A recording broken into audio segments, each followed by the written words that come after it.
and the playlist she named Check Out at Noon. I found it while trying to fix the speakers, which is either poetic or lazy depending on where you stand. The living room sonos had been stuttering, half a chorus, a brief godless silence, then a song resuming in a new mood. I opened the app and slipped into the nested menus where our life hides. Devices, rooms, profiles, the unglamorous seam where convenience holds the house together. That's where I saw it, under our shared family account, a new playlist. Black cover, white text. Title, Check Out at Noon. I don't name things lightly. I design sound for a living rooms mostly. I tune theaters until applause feels handmade, restaurants until conversation glows without shouting. I know what titles do to a night. Check Out at Noon wasn't about music. It was a sentence said with a hand on a doorknob. I tapped it.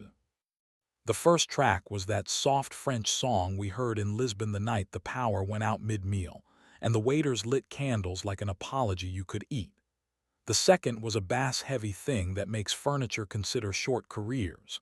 Then a remix of something we danced to in our kitchen the week we signed the lease. Then, tucked like a secret between two mood pieces, a track with hotel in the name, the kind of on-the-nose detail you, cut from a movie for being gauche.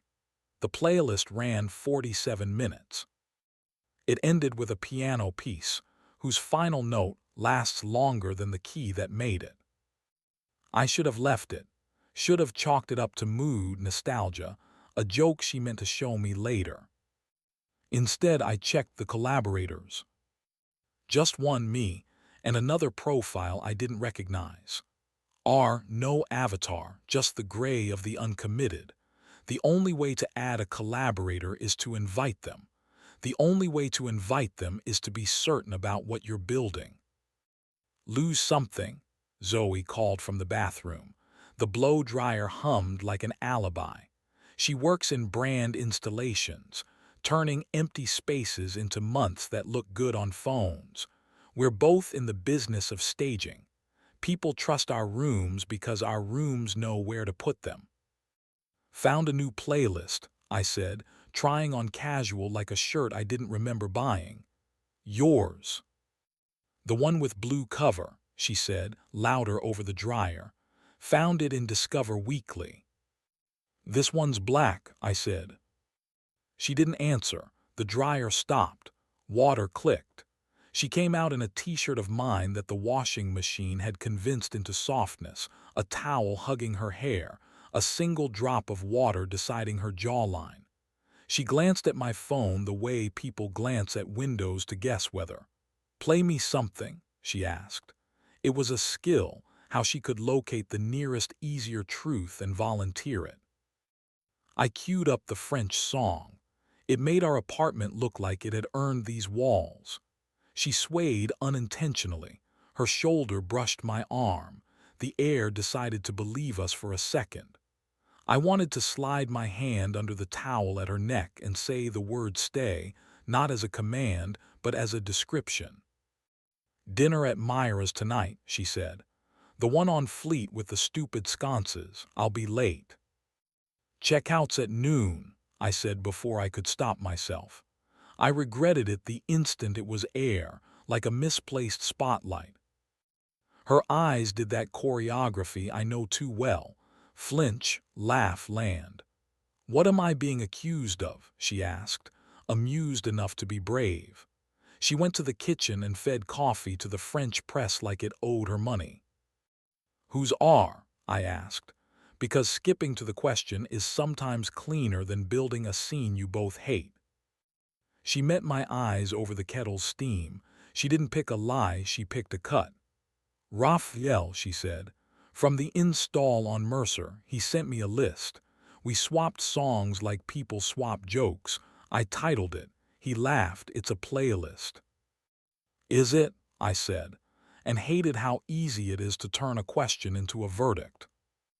She set the kettle down and leaned on the counter hip first, as if the apartment were a person she was choosing to trust. Don't be tidy, Eli, she said, my name like a soft reprimand. If you want to ask me who is he to you, ask. Don't try and make the sonos testify.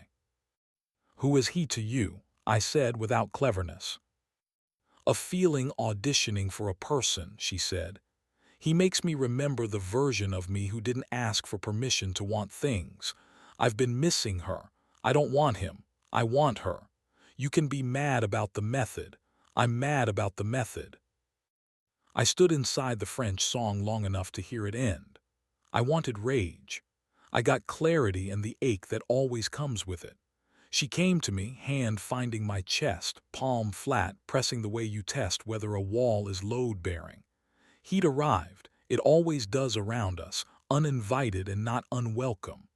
We kissed, not to win, not to distract, but because specific bodies solve problems language cannot. Her mouth gave me that small sound she only makes when her shoulders finally believe the room is safe.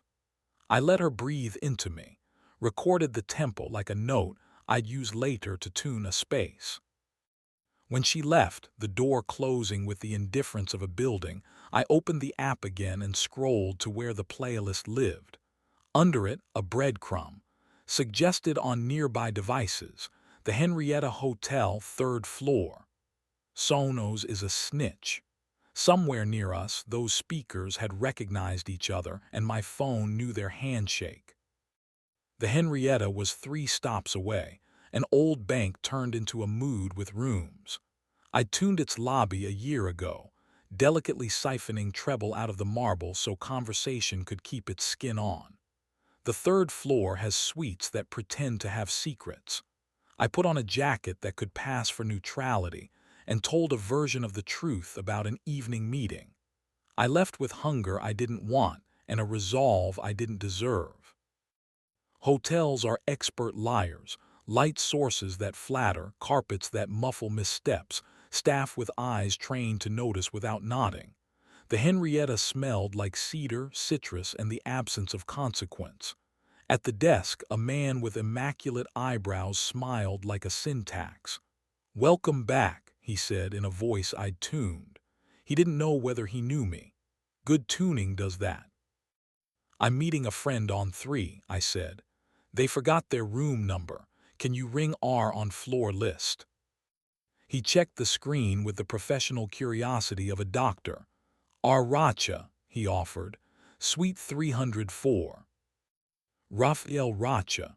R the name wore its consonants like cufflinks. I took the stairs.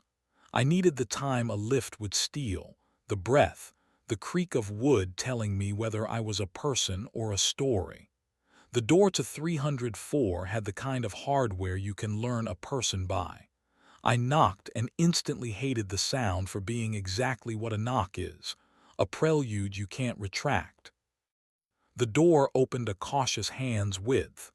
Raphael was taller up close, a sort of elegant that money teaches you by example.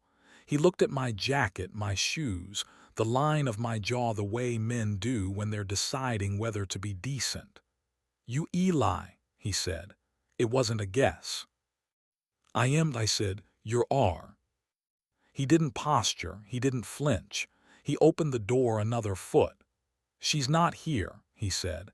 "And if she was, the right thing would be to invite her to make this conversation theirs too."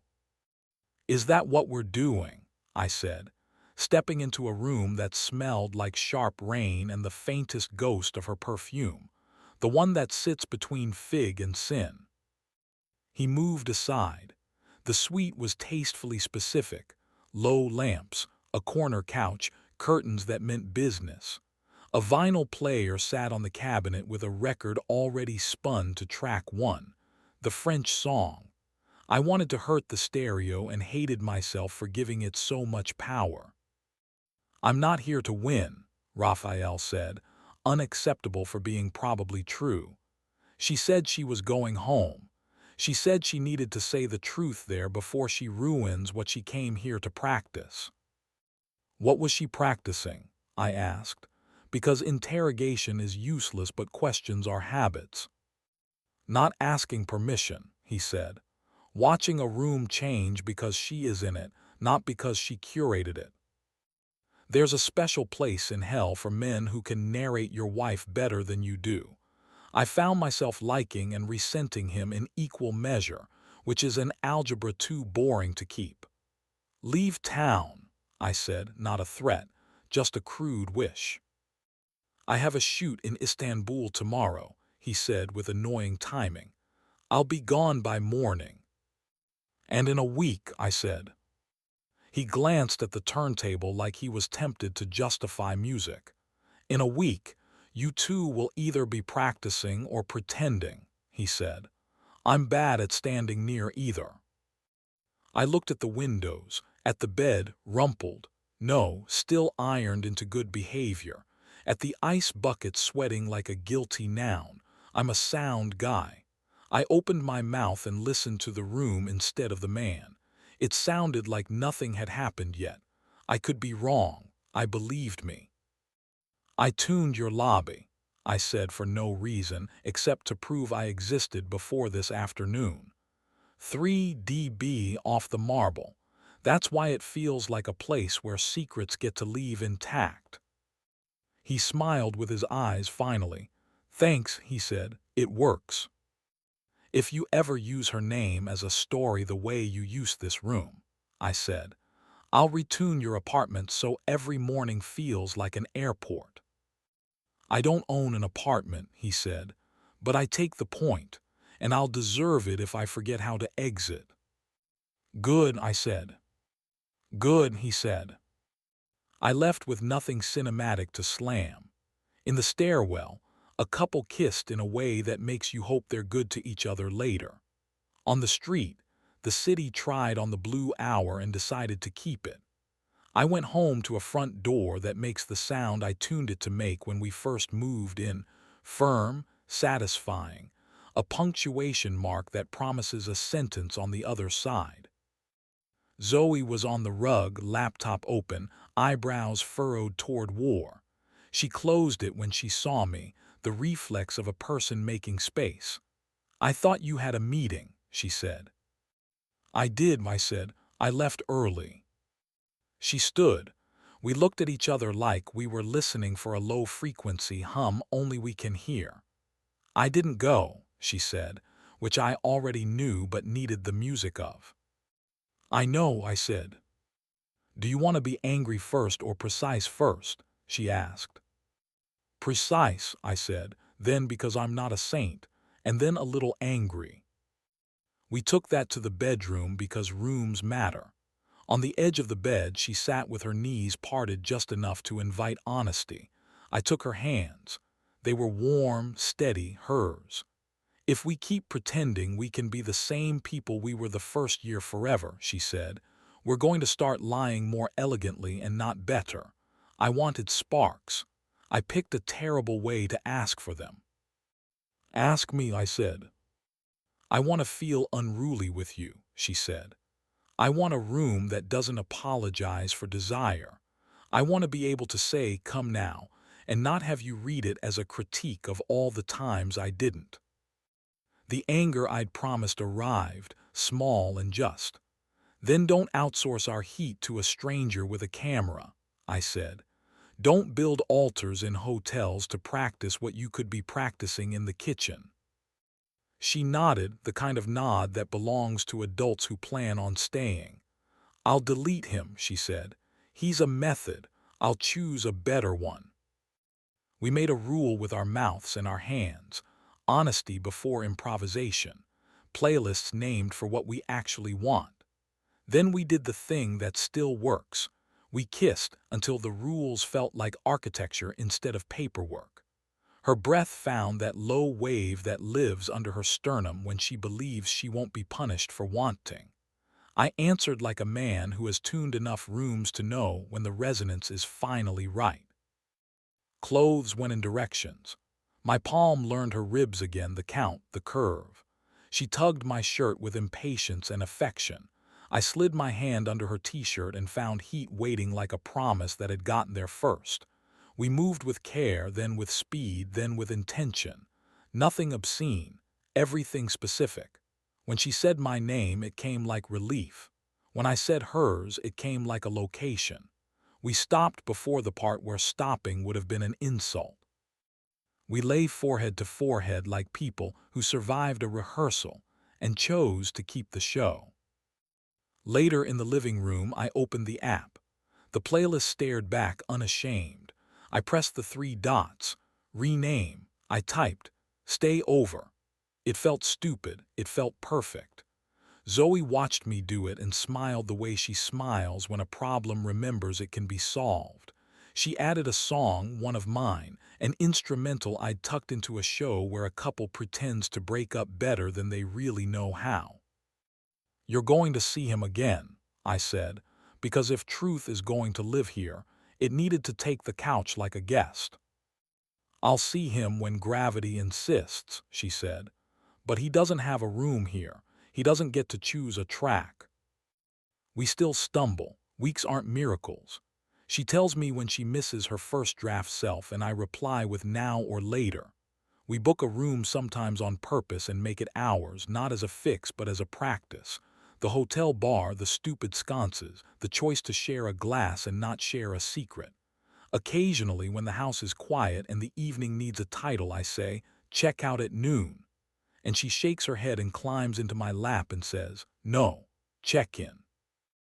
Once I ran into Raphael at a gallery opening. He had the decency to pretend surprise and the wisdom to leave the conversation before it could earn a genre. "The lobby still sounds good," he said, a nod toward nothing and everything. "You two look tuned." "We're working on it," I said. That night back home, the speakers behaved. The playlist cued itself at the perfect volume, warm enough to loosen the screws on the day, soft enough to hear each other breathe. We danced a little the way married people do when they've learned that staying is not the absence of leaving. It's a rhythm you arrive at on purpose. When she pulled me close by the belt and laughed into my mouth, I slid my hand to the back of her neck and felt the exact weight of our beginning, awake and loyal. We didn't check out of anything. We decided to keep the room.